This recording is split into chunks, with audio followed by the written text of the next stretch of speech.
Caitlin Clark's run in the WNBA postseason lasted just 2 games.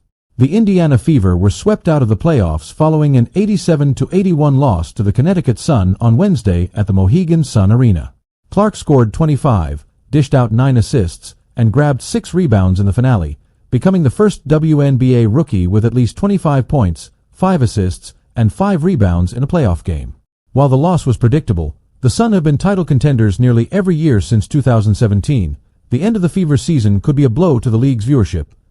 Game 1 between the two sides averaged 1.8 million viewers on ABC, the WNBA's most-watched playoff game since 2000, and more than the combined viewership total of the other 3 playoff openers. Viewership for Fever Sun Game 2 could be in the ballpark of Game 1 despite airing on ESPN instead of ABC because it did not compete with the NFL and had the added component of being an elimination game. The WNBA was growing before this year. Viewership had doubled from 2020 to 2023, and stars like Aya Wilson, Brianna Stewart, and Kelsey Plum were starting to gain some mainstream popularity. But just because the league was already growing and would have likely continued to grow without Clark, doesn't mean she shouldn't receive the lion's share of the credit for this year's unprecedented growth. 2 things can be true at once. Attendance for the entire league is up nearly 50% this year, according to data from across the timeline, and Indiana leads all teams with an average attendance of 17,035, up 319% from last year. All other teams still grew by double-digit percentages. Many of those increases could be attributed to games against Clark. The Atlanta Dream, Las Vegas Aces, and Washington Mystics all moved games to bigger arenas when they hosted the Fever. But there were increases that can't be directly attributed to the rookie, such as the 69% attendance jump from the LA Sparks, the WNBA's second-highest percent increase, despite hosting the Fever just once this year and finishing with the league's worst record. Merchandise sales are also up 450% for the WNBA, according to Fanatics, and Clark was the top-selling player and is 5th among athletes across all sports. Fanatics also reported a 100% increase in sales for WNBA-specific merchandise. With Clark's season over, the WNBA's viewership numbers should drop, but the extent of the dip will showcase the true effect of her popularity. There are some early positive signs for the league as Game 2 of the Aces and Seattle Storm series averaged 985,000 viewers on ESPN, according to Programming Insider, higher than any 2023 WNBA Finals game. Game 2 of the New York Liberty and Dream series averaged 863,000 viewers, doubling its Sunday viewership. New crop of rookies could potentially carry over the growth of NCAA women's basketball to the pro level next year, highlighted by UConn's Paige Buchers. The 2025 to 2026 season will also showcase the sustainability of Clark's popularity and whether it can survive past the novelty of her rookie year. As the WNBA regular season concluded and attention has turned to the playoffs, ESPN has released its updated 2025 mock draft. While the Los Angeles Sparks seemingly hold the #1 pick in the draft, there are a few other rosters that could add an intriguing prospect. Team like the Indiana Fever, led by rookie Caitlin Clark, may be one piece away from truly contending for the WNBA title. In her first season in the league, Clark averaged 19.2 points, 8.4 assists, and 5.7 rebounds per game. She led the WNBA in average assists and led all rookies in average points. Playing behind the rookie's success, the Fever are currently in the playoffs.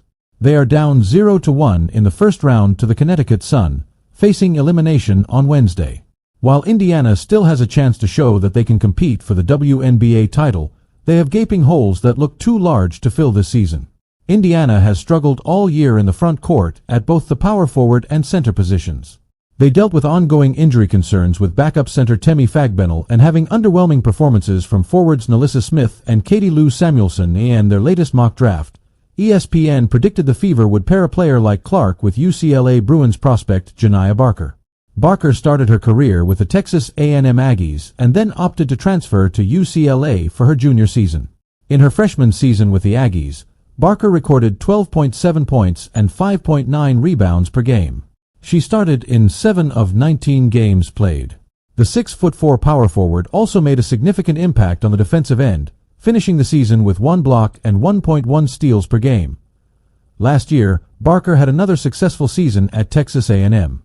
She produced 12.2 points and 7.6 rebounds per game. She'll be playing in her first season with the UCLA Bruins in 2024 after transferring in the offseason. According to the WNBA's draft rules, A player must be 22 years old during the draft. They also must be 4 years removed from high school graduation or have completed their college eligibility. ESPN has the Fever selecting Barker with the number 8 overall pick, but the lottery has yet to be finalized. The draft order is determined by a system that includes the 4 teams with the worst records from the previous seasons. After they are positioned in the draft, the rest of the order is based on the win-loss record from WNBA playoff teams. Now that the Indiana Fever's season has ended, WNBA Rookie of the Year Caitlin Clark finally has some downtime. And with that newfound freedom on her hands, it appears Clark is making it a priority to spend more quality time with her boyfriend Connor McCaffrey. The 26-year-old former Indiana Pacers assistant recently joined the coaching staff for the Butler Bulldogs. And Hinkle Fieldhouse, where the Bulldogs play, just happened to be where Clark was spotted on Saturday morning for an open practice. A photo of Clark in attendance started going viral with nearly 40,000 views in less than an hour. Her surprise appearance got people talking on social media. "Ball is really life for her," one fan wrote. "She on vacation off-season mode," another commented. "Giving the PPL what we want. And we thought we'd be ghosted for the next 200 days. A third joked. 70% of the content we get from her this offseason is just going to be her being a WAG on the sidelines," another user stated. Clark's appearance should come as no surprise. She recently admitted that she planned to attend a few at Butler games during the offseason to support McCaffrey. "I'm super excited for him," Clark told Scott Agnes of Fieldhouse Files. "His basketball knowledge is pretty good, and it makes it fun when you can bounce ideas off of each other. I'm just super proud. He's worked super hard for that, and it'll be fun to go to those games. I love college basketball, and obviously, he's been around it his whole life and has really invested a lot into it. It'll give me something to do throughout the off-season as well and give me somebody to root for." Known for a tremendous court vision and basketball IQ, can Caitlin Clark prove her sensation today? The Indiana Fever will hit the court for a crucial game that could either dash their hopes of recapturing the magic of their 2012 championship run or give them one more shot at hosting the Connecticut Sun in the final game of the best-of-3 series. Much of the pressure rests on rookie sensation Caitlin Clark, who had a less-than-ideal playoff debut with her team losing 93-69 and scoring just 11 points. However, hopes remain high, and for good reason. An ESPN analyst recently explained why AP Rhodey's comeback is more than possible. ESPN analyst Elle Duncan joined Gary Stryuski on her show to dive into the WNBA playoffs, highlighting how the Connecticut Sun effectively kept Caitlin Clark in her shell. However, she couldn't help but also express her curiosity about tonight's matchup, noting a key factor that suggests the number 22 might be ready for a big fight back. Earlier, Monica McNutt has also stated that the rookie has a track record of when she has low-scoring games, which we haven't seen many of, she bounces back with plus 25-point performances. While she did manage to reach double digits against the Sun in Game 1, she seemed to have forgotten her shooting skills, with a disappointing 15.4% from three-point ranges. Though Duncan's take is just a prediction, her statement holds merit when looking closely at Caitlin Clark's rookie season. Time and again, the first overall pick has shown that subpar performances don't shake her resolve or dampen her fighting spirit. If anything it does, it prepares her for taking a stronger punch. The Fever guard has had 4 single-digit scoring games before the All-Star break, but as Duncan pointed out, she bounced back impressively each time. Take her second game of the season against the New York Liberty, where the rookie managed just 9 points, shooting only 14.3% from beyond the arc. However, in their next matchup, Clark came out firing, dropping 22 points, dishing out 8 assists, and improving to an impressive 40% from deep.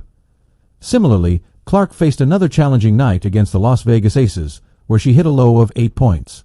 But that's where her bounce-back mentality started making a pattern, as she had her comeback in a big way against the LA Sparks, notching an impressive 30 points, her first time reaching that milestone in her rookie season. This pattern continued when she scored only 3 points against the Liberty, only to hit a powerful knock again with another stellar performance, netting 30 points against the Mystics. Not only did she shine offensively, but she also showcased her shooting prowess, sinking 7 of her 13 attempts from three-point range for an impressive 53.8% success rate. All of this highlights Clark